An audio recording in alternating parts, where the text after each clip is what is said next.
इन तस्वीरों को देखिए। यह तस्वीरें इसी माह की 8 जुलाई की है।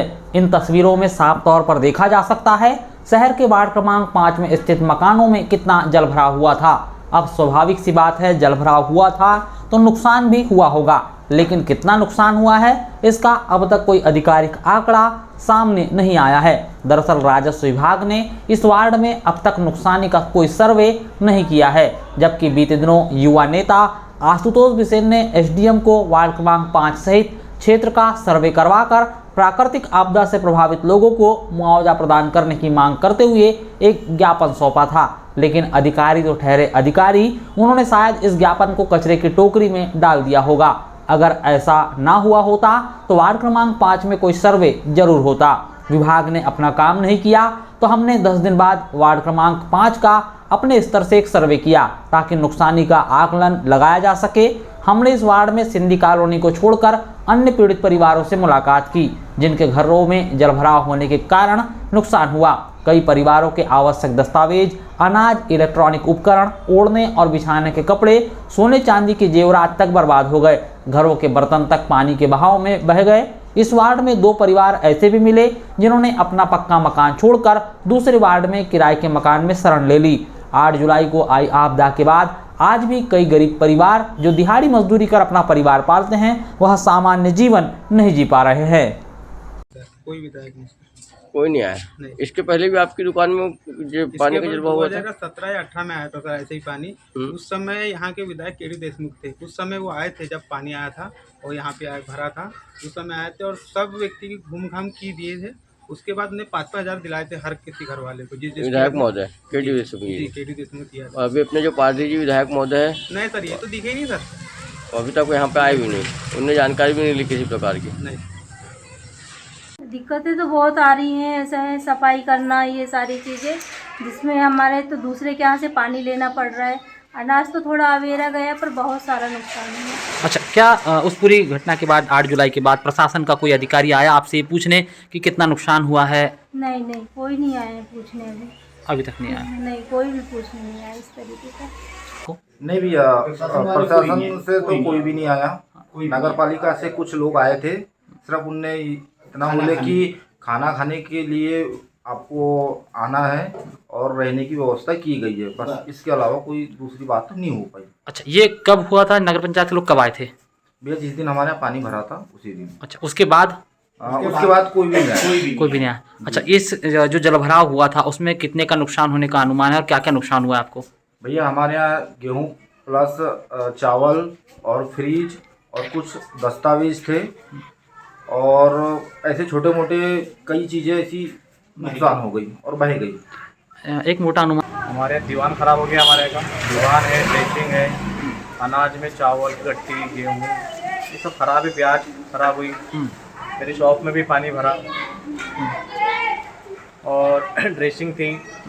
अनाज में देखा जाए तो काफ़ी सामान बर्बाद हो गया। कितने का नुकसान हुआ होगा एक अनुमान के मुताबिक?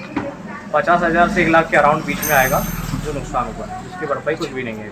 जो घटना वाला दिन था 8 जुलाई, उसके बाद क्या नगर परिषद का या राजस्व का कोई अमला आया है आपसे जानने या पूछने के लिए कितना नुकसान हुआ? कोई नहीं आया, अभी तक कोई नहीं आया। पूरी भैया पूरी यानी 70 फीट बाउंड्री पूरी बीम कालम सहित नीचे बैठ गई। अच्छा, कितनी लागत से निर्माण करवाया था आपने इसका? तो कम से कम 70-75 हज़ार रुपया। नीचे सो रहे हैं और हमारी जो दीवान थी वो दीवान ख़राब हो गई। दीवान का जो सामान था अंदर का वो भी पूरा वो हो गया, ख़राब हो गया। और क्या बोलते हैं कि अभी हमारे जो चावल थे, 2-3 कट्टी चावल थे, वो चावल भी ख़राब हो गए।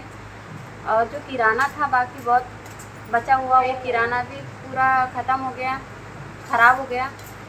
और जैसे हमारे बर्तन थे वो भी बह के चले गए। जो हमारे बाल्टी डब्बे वब्बे बहुत से वो भी बह के चले गए। अच्छा, आपके पति करते क्या हैं? हमारे पति प्राइवेट जॉब में हैं। अच्छा, तो जैसे ये जो नुकसान हुआ, हाँ। तो उसकी भरपाई करने के लिए कितना वक्त लग जाएगा आपको, ऐसा क्या लगता है? मतलब इसको सामान बनाने में कितना टाइम लग जाएगा? कितने महीने कितने साल लगेंगे? बहुत साल लग जाएंगे। अच्छा हाँ, जैसे कि बहुत साल लग जाएंगे हमको। ये जो घटना घटी थी अब नहीं बना पाएंगे और हम अब नहीं कर पाएंगे। मतलब अचानक से पानी आ गया था, अचानक भर गए। तो कितना नुकसान हुआ है आप लोगों को? सर करीब हम लोगों के क्या 3 सिस्टर की शादी हुई, उस हिसाब से लहंगे और जो भी वेडिंग वाले क्लोथ्स होते वो काफ़ी सारे थे, तो वो करीब 1,01,20 समथिंग के थे, जो सारे खराब हो गए, वो पहनने योग्य भी नहीं है। और ज्वेलरी भी चली गई। मतलब ज्वेलरी का भी नुकसान हुआ? ज्वेलरी का भी नुकसान हुआ। वैसे तो अलमारी में हम लोग रखते हैं, लेकिन उस दिन क्या हुआ था कि वो मंगलसूत्र जो छोटी बेटी है ने खींच दी थी, तो वो टूट गया था। तो मैंने सारी ज्वेलरियाँ कुछ बनाने के लिए मंगलसूत्र, तो वो पूरा जो बैग था वो मैंने नीचे रख दिया था बच्चों की वजह से। ज़्यादा तो नहीं था, पर एक मंगलसूत्र था बड़ा पैंडेंट और एक छोटा था। और दोनों जो बच्चे हैं उनकी ज्वेलरी, जैसे दादी नानी जो भी देते हैं, हाय वगैरह, पायल और कड़े, ये भी, और गद्दे और पूरे बिस्तर पूरे घर के, वो पूरे। अब एक घर में रहने के हिसाब से कितना ज़्यादा रहता है, आप तो समझते ही है ना कि फैमिली वाले रहते हैं उस हिसाब से।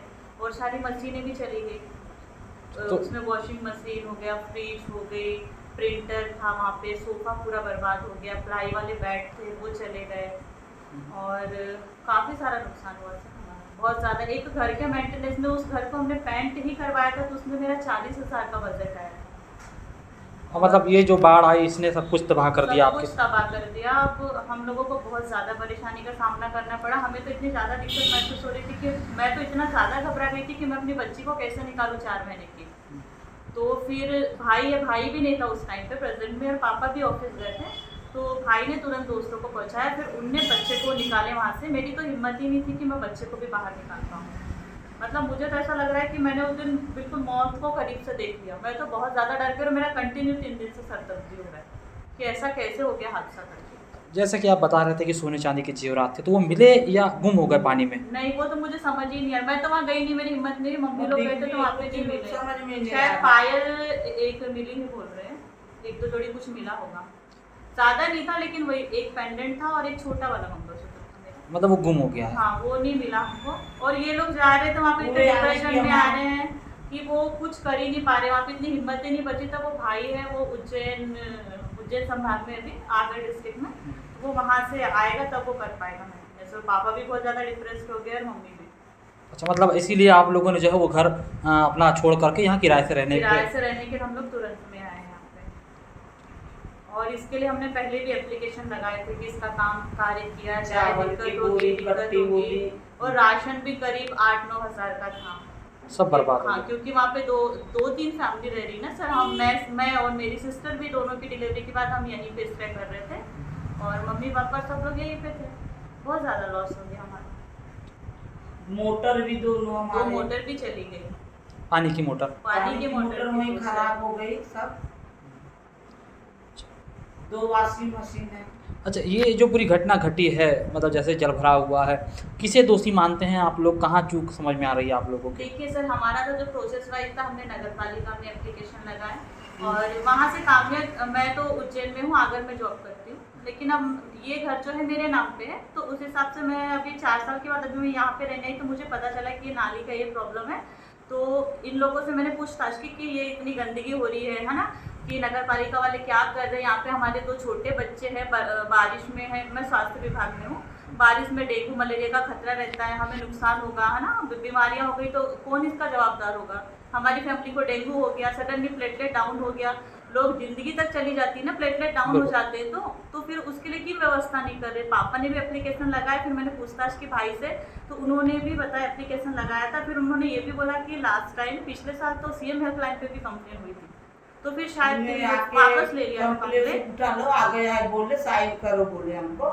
अब मुझे ज़्यादा जानकारी नहीं, क्योंकि मैं भी अभी आई हूँ, लेकिन मेरा बस ये था कि वो नाली का कार्य पूरा होना चाहिए, जिससे हमें और आम जनता सबको परेशानी ना हो।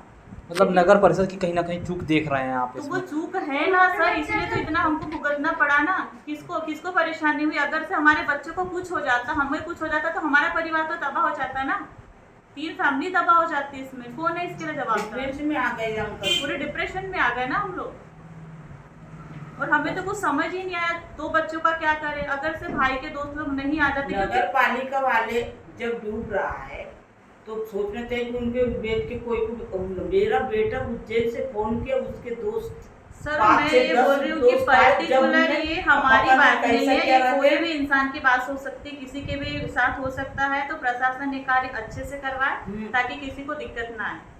अब हम तो जॉब वाले हैं, तो भी हम इतने प्रोसेस से चल रहे हैं। मेरे घर में 3 लोग गवर्नमेंट एम्प्लॉइज है, पापा है जॉब में है, मेरी एक और सिस्टर भी है, हस्बैंड लोग भी जॉब में, फिर भी हमारे से ये सब नहीं हो पाए तो बाकी लोग क्या कर पाएंगे, है ना। तो ऐसी लापरवाही नहीं होना चाहिए, क्योंकि हम भुगत रहे हैं, हम पे क्या गुजरी हम जानते हैं। मेरा कंटिन्यू 3 दिन से सर दर्द कर रहा है कि मैं कैसे यहाँ पे मेंटेनेंस करेंगे हम लोग। एक तो कंटिन्यू हमारी फैमिली में 3 शादियाँ हुई है 1.5 साल में, हमारे पास इतना बजट भी नहीं है कि हम ये सब करें। मतलब एक तरह से दुखों का पहाड़ है, कठिनाइयों का पहाड़ तो पूरा टूट ही गया है ना सर।